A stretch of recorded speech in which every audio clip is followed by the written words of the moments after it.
Good morning. Welcome back. Now look what we have. We got a full house. Listen, we better behave this morning. We're surrounded by law enforcement.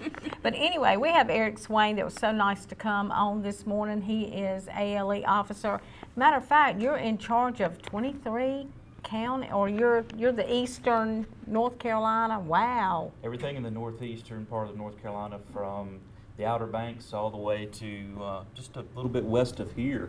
So we have quite a big area. Our office is in Greenville, so we cover a lot of area. I asked him how long you've been doing it. He said 23 years. I said 23 years, 23 counties. That's easy to remember. Absolutely. Then we have the sheriff, Keith Stone, came this morning. It's important. I thought it was important for him to come. How important, guys, is it? Y'all work together all the time. It's so important for y'all to collaborate, isn't it?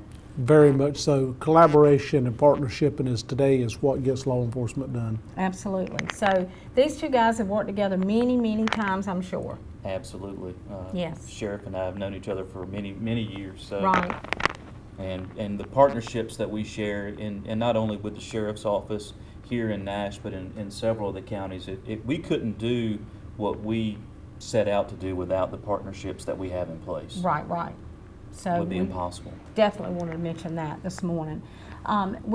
We brought Eric here and the sheriff to talk about, you all are calling in and asking so many questions about underage drinking. What are the rules for bars?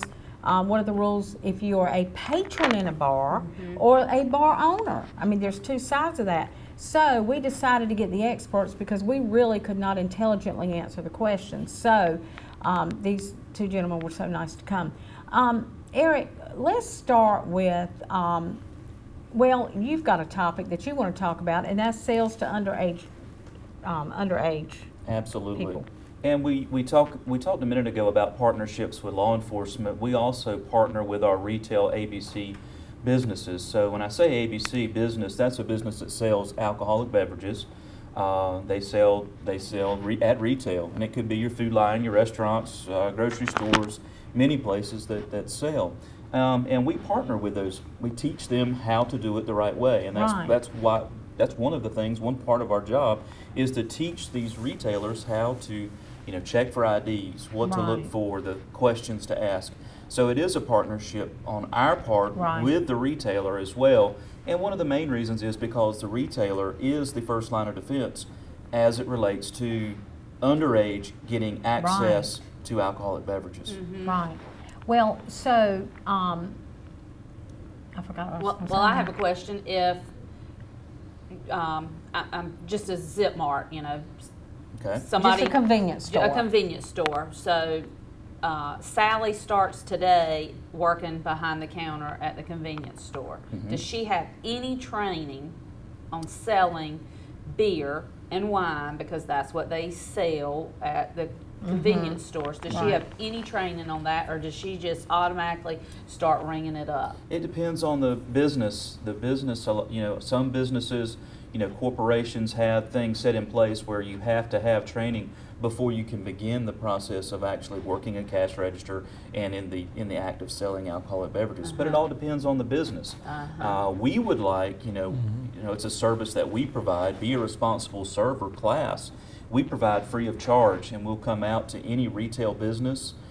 We've been over here to Rocky Mountain Meals. We've done programs for them several times as they were in the process of beginning, in the process of where they are now serving. So that's definitely a partnership that we have, teaching them how to do it the right way. So you'll have a class. Absolutely, yes. It's a service that we provide to retailers, and it's free of charge. But it's really on the shoulders of the business to ensure that whoever's doing the selling has the training. It's not something required by you all before they start selling, the only requirement there is before a business opens. I gotcha. To begin selling before they can apply for an ABC permit, the owner has to attend a bars class or a alcohol service class. There is one online the ABC Commission offers. So they, a lot of times they take that class. There are some local classes they can take as well. They get a certificate, and they use that as part of their application package. But as far as employees go, it's a little different. There's a lower standard there. Because we had a question about that last week when we were saying, somebody starts bartending and they haven't had any real significant training from a employer. Maybe that's part of the problem.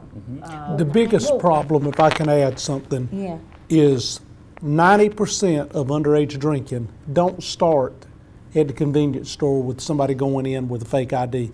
That's usually about 20 years old when they start going off to college and having other young people with them, or a 21-year-old going and buying it for them. The biggest problem is parents allowing this to go on or starting in the home. And one thing that I want to add to this is people think, well, it's all cool for me to monitor these kids, to take their car keys and keep them here. That one kid leaves your home, goes down the road, he's already impaired, so he's not thinking right. He's young, so his mind's not right. And he leaves, sneaks out, gets in a car, goes down the road and kills somebody or hurts someone. The liability goes back on this person at this home. And also we need to remember that this is the #1 gateway drug to furthering criminal activity in heroin and cocaine. And I'm seeing it every day. We started with probably 10 females in this jail in Nash County 2 years ago. We're at over 40 now. These people do not wake up in the morning time and just start doing hard drugs. It starts off with the small things of alcohol, underage smoking, and now, I hadn't seen the studies on vaping yet, but I'm sure that it's not healthy for you.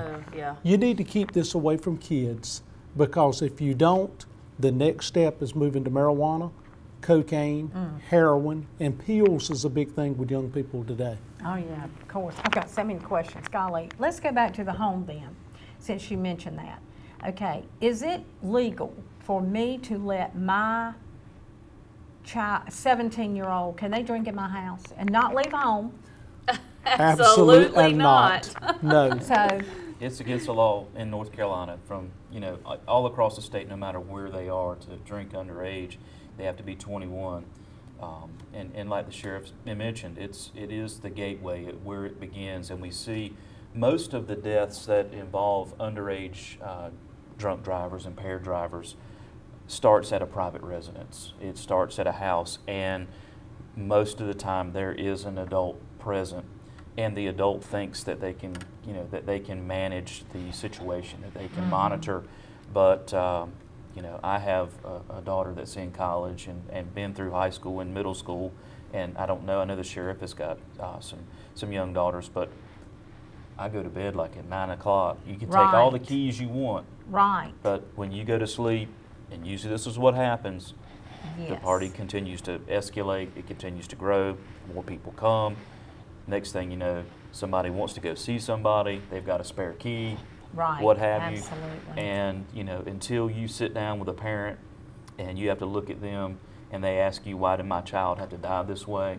You don't understand what it's like. And I think a lot of people, they say, well, it's okay, it's my, I can monitor, it's my kid. But just realize that things continue to escalate and grow, and it becomes a huge problem. I have a hard time understanding a parent thinking that it's okay for a group of kids to drink. No, I don't want the liability, first of all, for somebody else's child. And just because you as your parent, your child, and you have, the child brings the friends in, their parents may not have the same ideal and same morals as it relates to drinking. So you have another parent's child in your house, and you're allowing them to drink, and then that causes some really serious issues. Even the parents that allow it, I've got one question: what good comes out of it? You're going to see enough of stuff in your lifetime and trials and tribulations to introduce this to a kid today. I don't understand it. I don't understand what good's coming out of this. Totally exactly right. Now, in the bar, we'll go back to the bar situation. Okay, so I'm a bar owner, and I leave the business that day. I'm going to be off the rest of the day. My employee's in there, and I've told my employee about these rules and all of this. I've done my diligence as an employer. But my employee decides to sell to a underage person. Am I liable? And that's a two-part, well, actually it could be considered to be three-part question. Criminally, you're not liable. The criminal liability falls with the employee who sold. When I say that, Okay. if there is an arrest made, the arrest will be for the person, the individual, the employee that sold the underage, sold the alcoholic beverage to the underage. Now, as far as the business owner is concerned, the business owner has the business itself, so they have an ABC permit there, and as a permit holder, and a permittee is how they're referred to in the general statutes, they're responsible for everything that occurs on that licensed premises, Okay. whether they're there or not. It's they have to do their part to make sure that the people that they employ are doing the right thing. Right. So in a situation of an underage, a sale to underage, we would issue a citation to the employee. We would collect a report of the facts that would be submitted to the North Carolina ABC Commission, and they would take action as it relates to their ABC permits, and Right. it's an administrative code violation.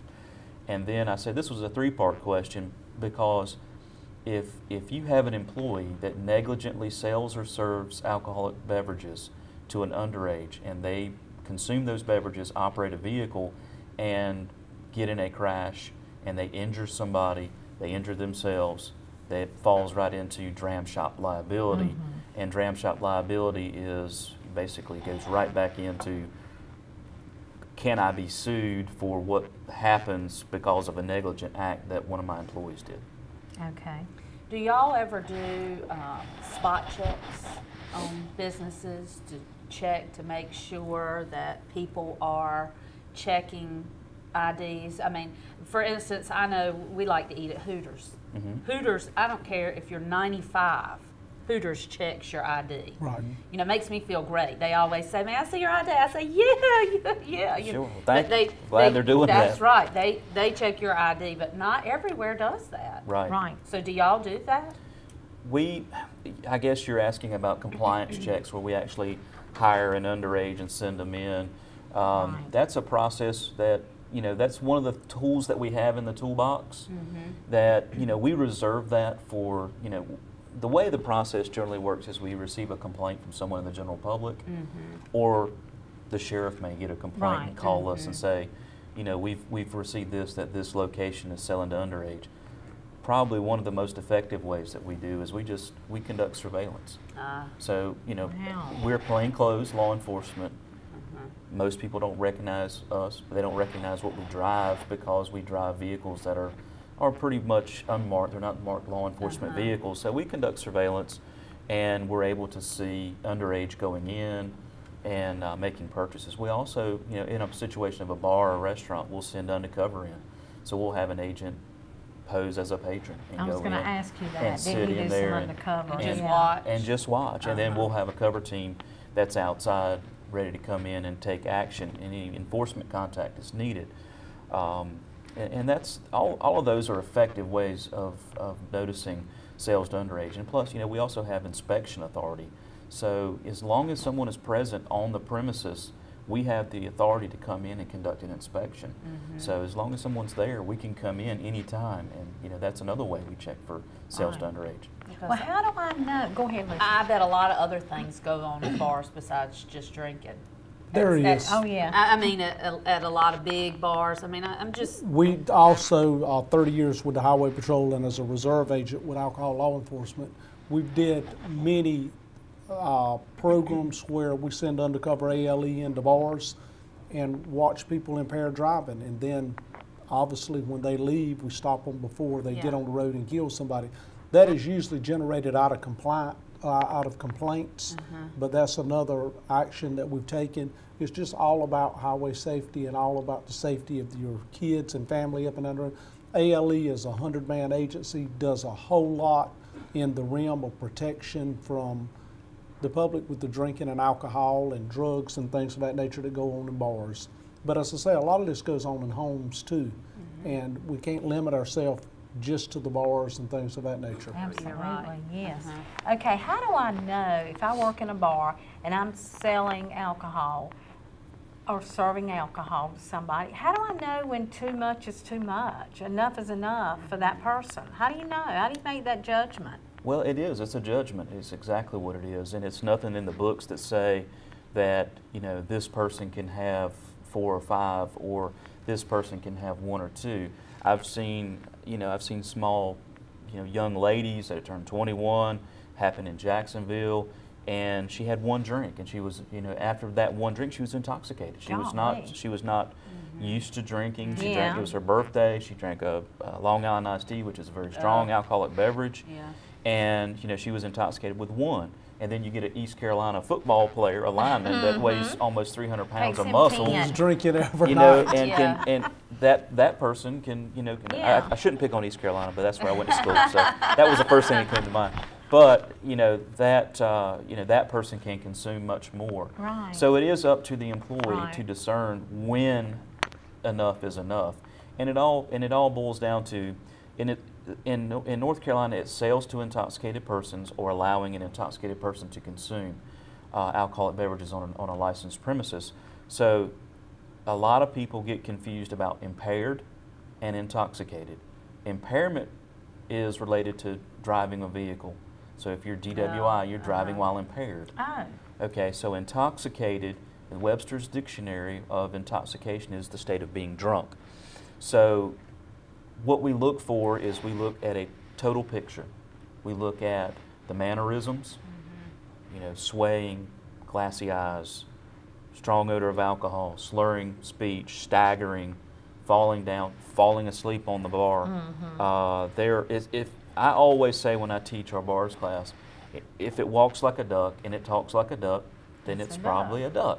It's not just, okay, this person that comes in, he's got an odor of alcohol in his breath. That's probably not enough to say they're intoxicated. Right. It's a totality of all of everything you see, as far as. But if I see somebody that I think has had too much, can I take their keys before they As a layperson, if you think they've had too much, I would probably bet that they have. Between intoxication and impairment, I had an old trooper one time tell me the difference is one is a mild cold and the other one is the flu. Wow. That's the difference of how it is. But taking the keys is a smart thing to do, but if they're impaired, you might end up in an assault. Exactly. They're not going to be the best thing to do is try to not allow them to get in that state. Should I call the sheriff? You should call the sheriff's office or police department or somebody. You don't let them get out on the road and lead our 100,000 people running up and down the road. That's the last thing you want. But obviously, just inform them that this is what I'm going to do. I'm going to pick up the phone and call 911 because it is an emergency. Right.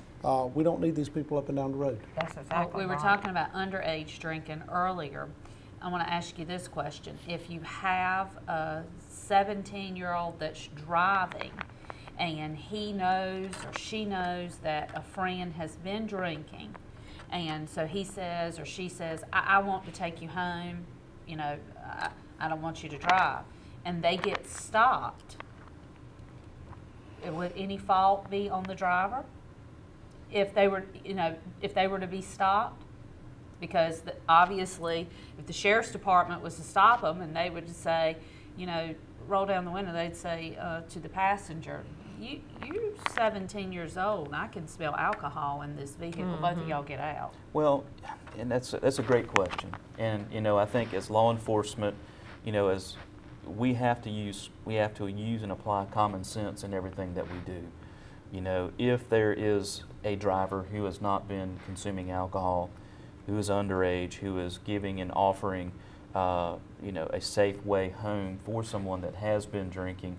As long as there's no alcoholic beverages in the vehicle, there's no more beer, there's no open containers, there's no the other stuff that goes along with it, and the driver explains themselves as, this is I was concerned for my friend, I'm taking them home. I think as a good steward, a law enforcement officer is going to look at that as saying this person is trying to do the right thing. But the passenger, ultimately, there's still, you know, the law changed several years ago, where underage you had to show the possession of alcohol. Now it's consuming. So if you find someone, you know, that has been consuming, they still could be charged with underage consumption of alcoholic beverages. Wow.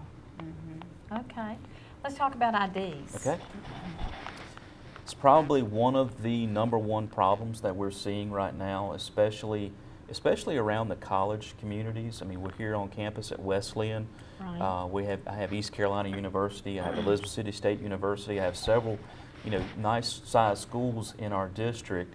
And the #1 problem that we're seeing as it relates to underage is fake IDs. And Wow. parents need to understand and realize the ease of accessibility for fraudulent identifications now.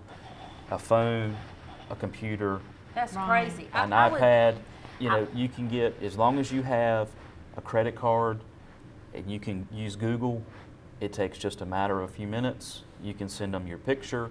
You can put whatever information you kidding. want on there. They're almost impossible to detect at a retail level without starting Wow. to implement, you know, That's other scary. resources. It is very scary.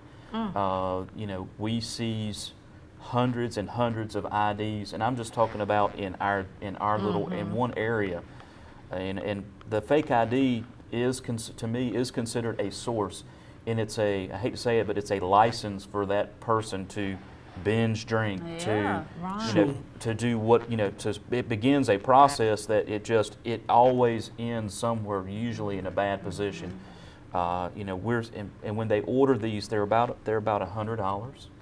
They're inexpensive. They're hard to detect. They're usually not a North Carolina driver's license. It's usually another state: Pennsylvania, South Carolina, Ohio. There are several that we get a trend every now and then. Right. These IDs are coming from China. They're coming from Canada, other countries that are not. And when these underage use these IDs, they are when they use these credit cards, the folks that are in business in Japan or in China also are taking the credit card as they're continuing to, you know, they're charging up mom and dad's credit card, and you know, you have all these other issues. So, you know, it's a huge problem, and you know, I see a lot of parents, and you know, the cell phone it's a great tool, but you know, as we deal with individuals that we meet on the street, and now, you know, the underage, you know, we've caught them with a fake ID, and they're calling mom and dad at 1 or 2 o'clock in the morning, and the parent, you know, they obviously want to talk to me, they want to talk to somebody, and the first thing they ask me is, "Don't you have anything better to do?" They ask you that? Oh, sure. Oh, Golly. God, you're kidding. But you know, it's almost considered to be a rite of passage. It's very minimized in a lot of situations. But you know, we do have something better to do. We could be home with our families, but you could know, be in bed at 9 o'clock. we're out here trying to, and our #1 the thing that we are the most adamant is public safety. Yeah. We want to make sure that, you know, people are having fun. We want to make sure that businesses are successful, but the last most important thing is everybody's safe. And your department is under the Department of Public Safety, We are correct? in the Department of Public Safety, correct. Under that umbrella. Yes. While we're talking about this and talking about can you find something better to do, well, the worst part of the Highway Patrol's job, and I did it and it still haunts me today, is that 2 o'clock in the morning, knocking on your door, telling you that your kid has passed away. Oh, well, my that can't be word. possible because my kid's in the bed, and no, your kid's not in the bed. Your kid is on the way to the morgue. Oh, I'm telling you, dear. I've seen it over Gives me and chill over and bumps. over, and it will, and it haunts you, and it haunts these troopers every day. And he gets to call at 3 o'clock in the morning. Hey, I think we've got a underage person that's been killed in a fatality. It's something that can be avoided. You don't let kids start doing this until they're 21 years old, and then even a person You got to that's 20, monitor them at 21. you got to monitor them, and you just don't allow this drinking and driving and things of that nature. I mean, it's nothing good comes out of it. So there is something better you can be doing. You Yes, can monitor your absolutely. Cannot believe kids, a parent would and say then that to you. he can work on the gun and drug problem out here and not have to worry about the small things that some people think small that's really not. You have a lot of fatalities with young people.